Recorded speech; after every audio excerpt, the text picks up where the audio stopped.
Hello, আসসালামু আলাইকুম। এই পর্যায়ে আমরা দেখব কিভাবে গুণন করব বা গুণ করব, মাল্টিপ্লাই করব।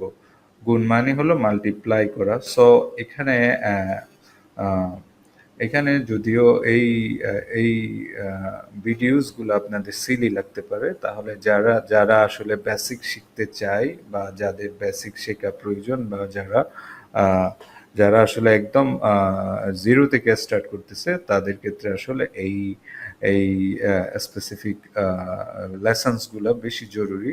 কারণ আপনি বেসিক না শিখলে আসলে অ্যাডভান্স ভিডিওগুলো আপনাদের কষ্ট হয়ে যাবে।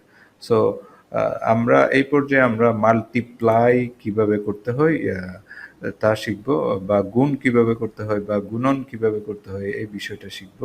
তাহলে আমার তাহলে আমি এই মাল্টিপ্লাই এর যে ভ্যালুটা, দুইটা সেলের যে মাল্টিপ্লাই করব এই ভ্যালুটা আমি এখানে দেখাতে চাই। তাহলে প্রথমে কি করতে হবে? ফাংশন লিখতে হবে, তাই না?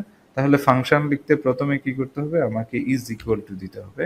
ইজ ইকুয়াল টু দিলাম। তাহলে আমার এগেইন আমি চাচ্ছি যে অ্যাড টু, যে এ কলামের অ্যাড টু সেল থেকে বি কলামের বি টু সেল আমরা মাল্টিপ্লাই করতে চাচ্ছি, মাল্টিপ্লাই। ওকে, তাহলে এই যে অ্যাড টু সিলেক্ট করলাম, মাল্টিপ্লাই। মাল্টিপ্লাই হলো, আপনি কিবোর্ডে দেখবেন 8 নাম্বার যে কি আছে, যে 1 2 3 4 5 6 7 8।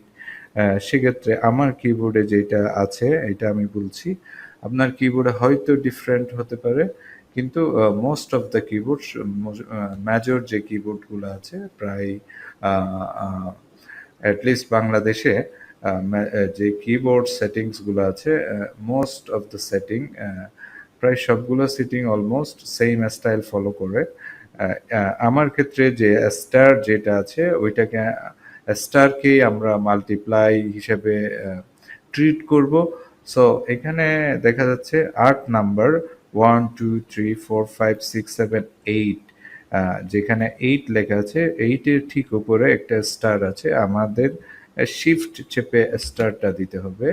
তাহলে আমি স্টারটা দিলাম। এই স্টার মানে আসলে আমরা মাল্টিপ্লাই করছি। ওকে, তাহলে আমি টু এবং বি টু সেলকে মাল্টিপ্লাই করতে চাই। তাহলে এই যে টু ইন্টু বি টু, তাহলে এইটা প্লাস এইটা, এইটা ইন্টু এইটা, এই যে স্টারটা আমি এখানে ইউজ করেছি। ওকে, তাহলে রেজাল্ট, এখানে একটা রেজাল্ট দেখাচ্ছে 150 আসলে। আহ, তো সো আমরা আমরা যদি নর্মালি 10 এবং 15 গুণ করি, তাহলে 150 হওয়া উচিত। এই যে রেজাল্টটা দেখাচ্ছে এখানে 150। তাহলে আমি এন্টার দিলে আমাকে রেজাল্টটা, মাল্টিপ্লাই রেজাল্টটা দেখাবে 150। তাহলে আমরা দুইটা সেল এইভাবে চাইলে আমরা 3টা সেল, 4টা সেল, 5টা সেল আমার প্রয়োজন মতো আমি যোগ বিয়োগ গুণ ভাগ এভাবে আমি চাইলে করতে পারি। সো এই ভিডিওর আমরা বর্তমানে যে ভিডিওর কথা বলছি, এই ভিডিওর মেইন গোল হলো আমরা কিভাবে মাল্টিপ্লাই করতে পারি। সো আশা করছি বুঝতে পেরেছেন কিভাবে আসলে গুণ করতে হয়, গুণন করতে হয়, মাল্টিপ্লাই করতে হয়। সো এইভাবেই আসলে আমরা কাজটা করব। ওকে, আশা করছি বুঝতে পেরেছেন। নেক্সট আরেকটি ভিডিওতে দেখা হবে ইনশাল্লাহ। সে পর্যন্ত ভালো থাকুন। আসসালামু আলাইকুম।